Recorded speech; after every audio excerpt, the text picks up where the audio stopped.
The Performance Racing Industry Show, Indianapolis, Indiana. So glad you've joined us here on Racing Electronics, Motor Racing Network, Wing Nation. We're all here having a great time, and one of the beauties of this show is it's a reunion to some people we don't get to see often, and then it's catching up from people we see all the time, and we're going to kick things off with Kip Childress. Kip is the series director for the Cars Tour, which has been just doing great things down in the Southeast. Kip, first off, good to see you, man. Always great to catch up. Always great to see you, Postman.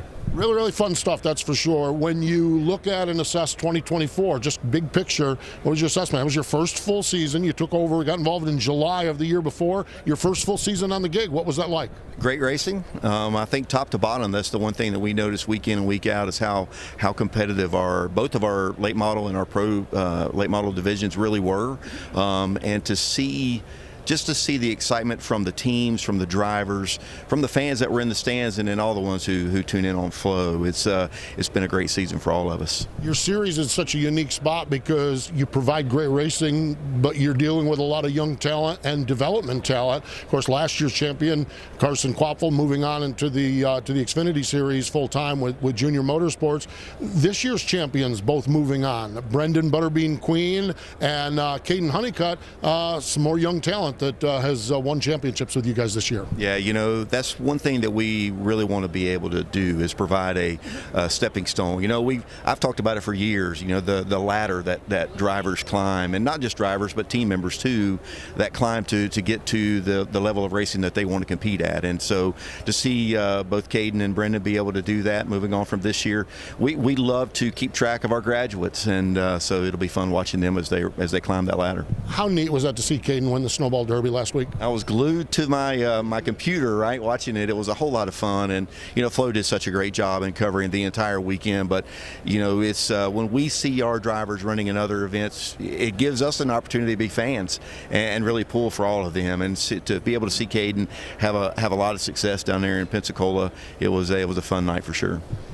You talked about, and when we spend so much time in this sport talking about young drivers, and Kip, you're a third-generation official. You've been around the sport for quite some time, spent a lot of years in NASCAR.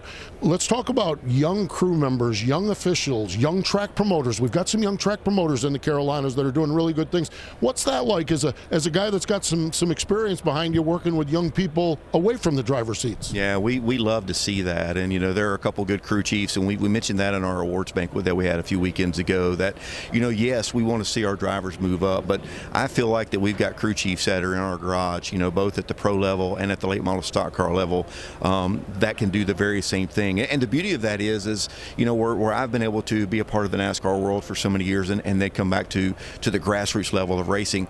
We've got a lot of crew chiefs and crew members that do the same thing. So a lot of great professors that are in our garage area to help those young guys, learn the ropes.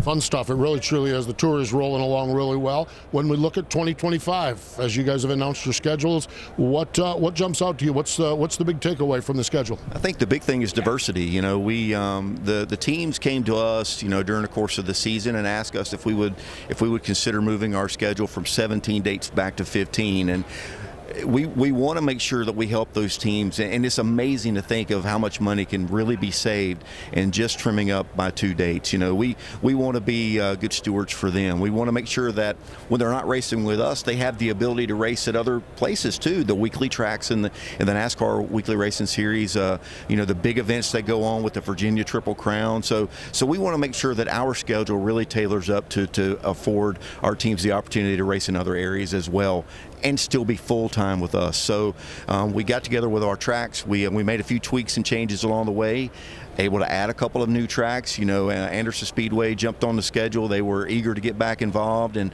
a track that we've been talking to throughout the course of 2024.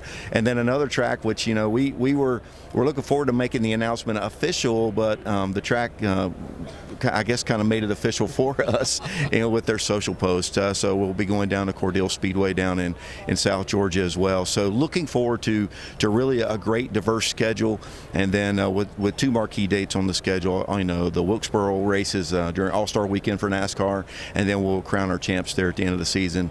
Should be a pretty exciting season.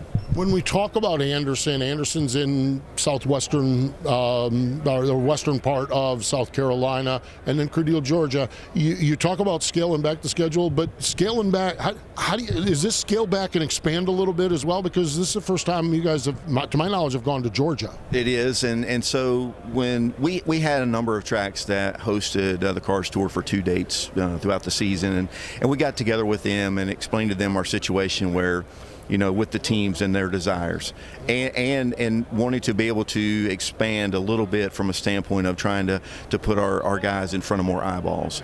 And so, Ace and Tri-County and Hickory Speedway, they all they had 2 dates. So when we sat down and explained our vision to them, I was really expecting to have to put my salesman's hat on, which I don't own one of those. I'm not a great salesman. But when I explained to them what our thought process was, they were on board. They know that we need to make sure that we are continuing to grow our series, but to do that we don't need to have a 25 race schedule. You mentioned it, North Wilkesboro, this gem that came back a couple of years ago. Of course, your history, my history in the sport is just absolutely amazing to see it back.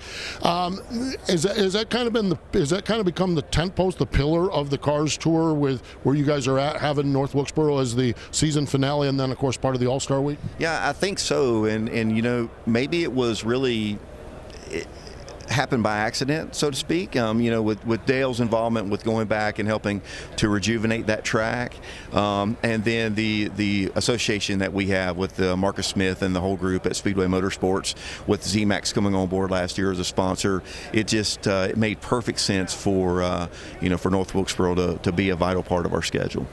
Kicks off March 1st. Goodyear All-American Speedway. So you're going way out on the east coast of California. How are things looking from a team perspective? What are you hearing from drivers, teams, and that lineup? How's that coming together? Well, with Brendan and Caden moving on, that opens up some seats. I know we've got some fresh talent that'll be coming in, some moving and shaking that's going on in between all of those teams, and some drivers, finding new homes and finding new rides. So it's going to be exciting. I think that we'll, in the coming weeks, and maybe right after first of the year, we'll start seeing a whole lot of announcements coming out about who's going to be driving what. Going to be fun stuff, that's for sure. Kip, always great to catch up with you. Absolutely, you as well, Steve. There we go. That's Kip Childress from the Cars Tour here at the Racing Electronics display at PRI in Indianapolis, Indiana.